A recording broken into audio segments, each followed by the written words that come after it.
Hello everybody and welcome to our coverage of the 2019 Le Mans 24 Hour. It is the world's most famous endurance race. It is a race that has inspired movies by Steve McQueen and coming up as well, a movie about that magnificent Ford GT battle with Ferrari. It is a circuit that always provides us with an entertaining 24 hours of racing. And it's the only time you get to say, I'm sorry, I can't. I'm busy the whole day. Welcome to the 87th running of the Le Mans 24 Hours. We're in France. More specifically, we're at Le Mans, the Circuit de la Sarthe, for the 2019 running of the Le Mans 24 Hour. And what a circuit it is as well. Just over 13.5 kilometres, with the most famous names in motorsport, the Dunlop, the S's, Terra-Loggia, the Mulsannes, the Michelin Chicane, Indianapolis, Arnage and the Porsche Curves.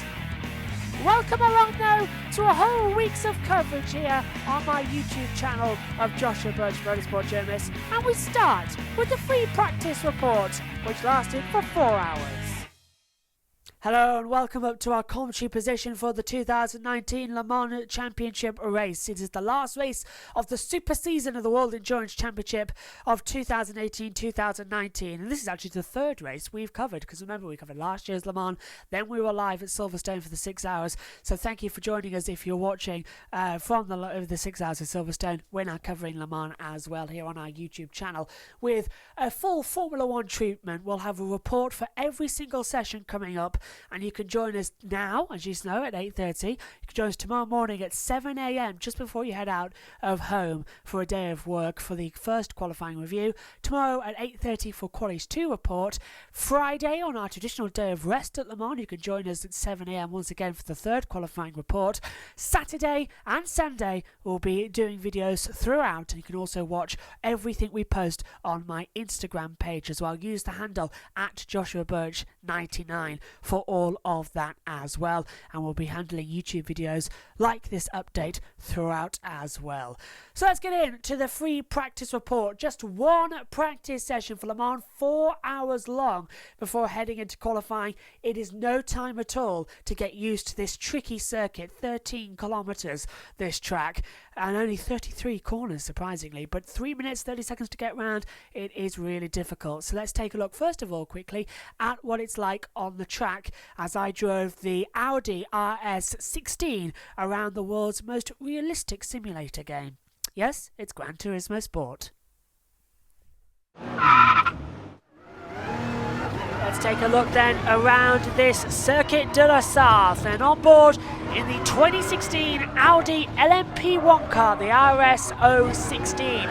Coming out of the last corner, four-wheel drive, provides some lack of drive out of the last corner, but start the clock up now towards the Dunlop curve at turn 1, 5th gear corner. Immediately hard on the brakes coming into the Dunlop chicane, down to 2nd gear, ride the curves hard. Little bit of power, you'll allow a little bit of oversteer as you come down now towards the S's. 4th gear, 5th gear, drop down to 3rd. Get the car on the banking part of the track, come up now towards Terra-Loggia at 8th gear, drop down 4th gear now. And nice and wide at the exit as you head down the Mulsanne straight for the first time. Don't forget it's not the original Mulsanne straight, because now they have got the 2 chicanes, the Forza chicane followed by the Michelin chicane. You're in 6th gear, over 200 miles an hour down the Mulsanne. You've got a brake down to 3rd gear for the first of the chicane. Hard on the brakes, drop down 3rd gear into the Forza chicane. Just flick the car in, left, right, up, right, down, go again. 4th gear, 5th gear. And then just wait for the car to rise up to 6th gear. Already a minute and 15 seconds have passed as you're already hurtling down the back straight. Coming now. This one is very tricky as you come down now, brake hard. 2nd gear now into the Michelin chicane, heading down to the Mulsanne corner. Rise again. 4th gear, 5th gear. 6th gear coming up. You can feel the car almost bumping down the straight as you go offline just a little bit. The car immediately wants to flick you into the wall. You're doing so much to control it, as you have to flick the car at the same time of heavy braking down into the Mulsanne corner into second gear. Round now, down into the other half of the track that I like, down to 18 and 19's part of the track. You're coming full throttle into turn 20 and 21 as you approach Indianapolis. Watch, it's already in sixth gear. Now you're just going to keep the car pinned straight and hope that you don't fly off into a wall. You've seen that happen a number of times. Flick the car, brake hard, coming into Indianapolis. It's a banked corner, hence the name, second gear. By the time you're already in fourth gear, you've got to hold it there because you hit the brakes down the first gear, hard into Arnage.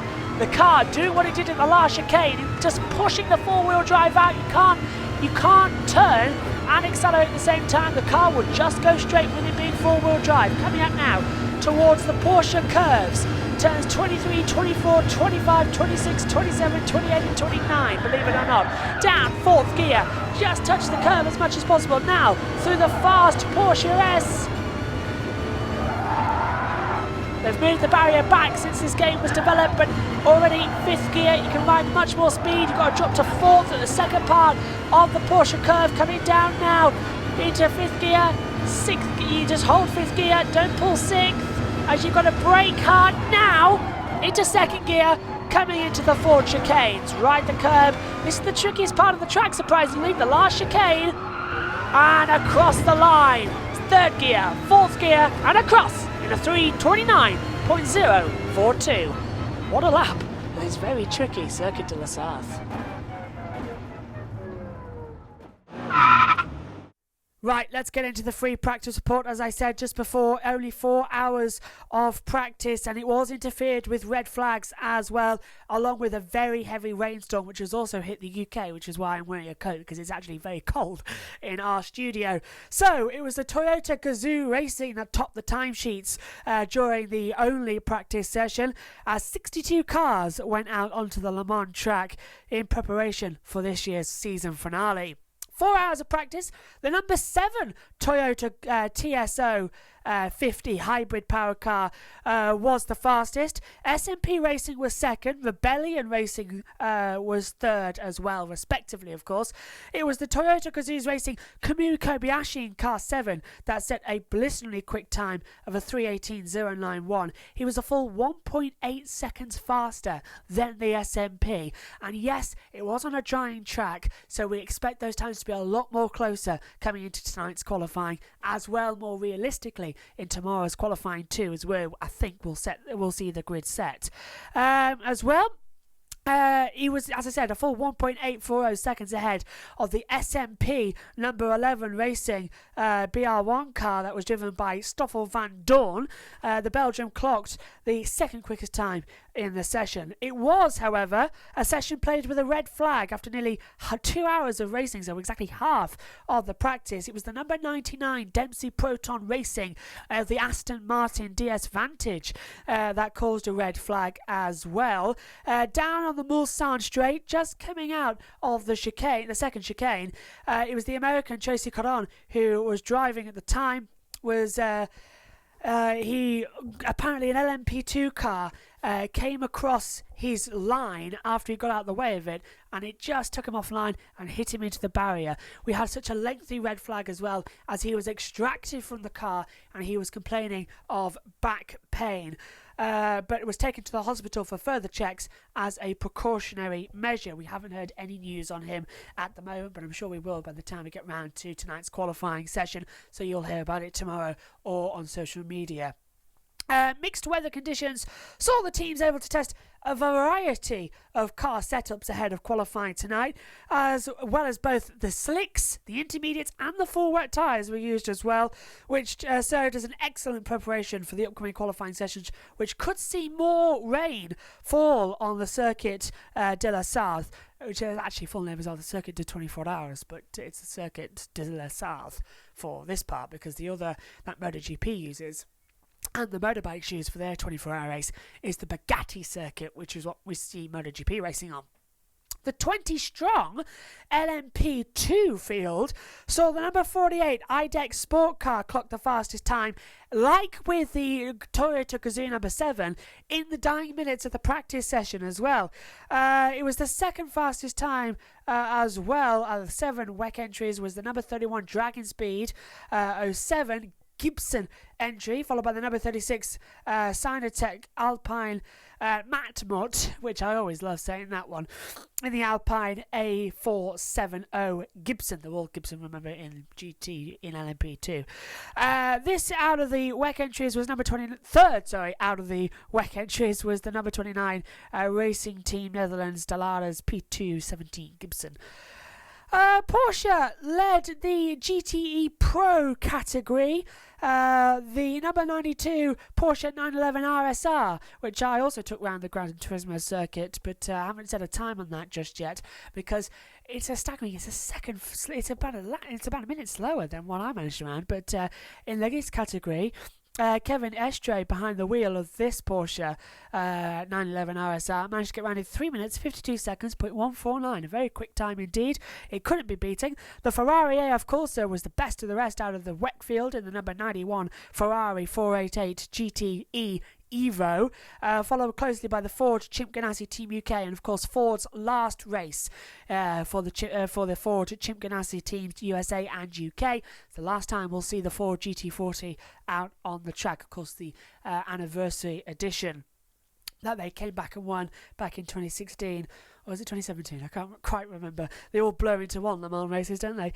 In the GTM class as well, the number 77 Dempsey Proton Porsche 911 RSR was quickest with a time of 3 minutes 55.304. He was 0.382 seconds ahead of the Spirit of Racing Ferrari 488 GTE. Rounding out the top 3 was the Aston Martin Racing's number 98 of the Aston Martin VS Vantage, of course, as I said, making it 3 different manufacturers topping the timesheets in the LM GTE Pro, which, if you don't know, stands for the Le Mans Gran Turismo Grand Tour Elite AM class, which is amateur. We'll go over that on the preview show on Saturday morning for you, so you don't miss out anything of the race.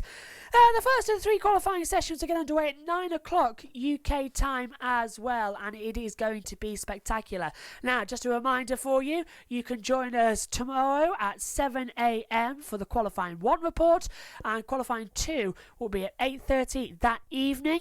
On Friday we'll be live at 7 a.m. as well for the qualifying 3 report, and you can join us Saturday, Sunday throughout for all of the coverage. Use the Twitter handle at Joshua Birch 99. It's the same for Instagram as well. We're going to be covering Instagram stories throughout as well, and we'll be on here as well with loads of highlights, and I'll be joined as well by guest commentators throughout as well, so it's going to be good this weekend as well. I'll be doing the full Le Mans 24 hours, so I'll be up 24 hours watching this amazing race, and I hope to see you all there as well. Use the hashtags as well. Use the hashtag JB24 to get in touch with me personally for the Le Mans 24 and ask any questions, or you can leave them in the comment section below on the segments of the races. I'll write them down. I'll get back to you in the next video for the race as well. And you can also tweet me directly, as I said, at Joshua Birch 99 for any questions Le Mans related, because it's only Wednesday and we've got to go until Sunday now, remember, so it is going to be cracking. Le Mans is back in 2019, and I can't wait to get restarted for qualifying 1. We'll see you tomorrow. From us all here, bye for now.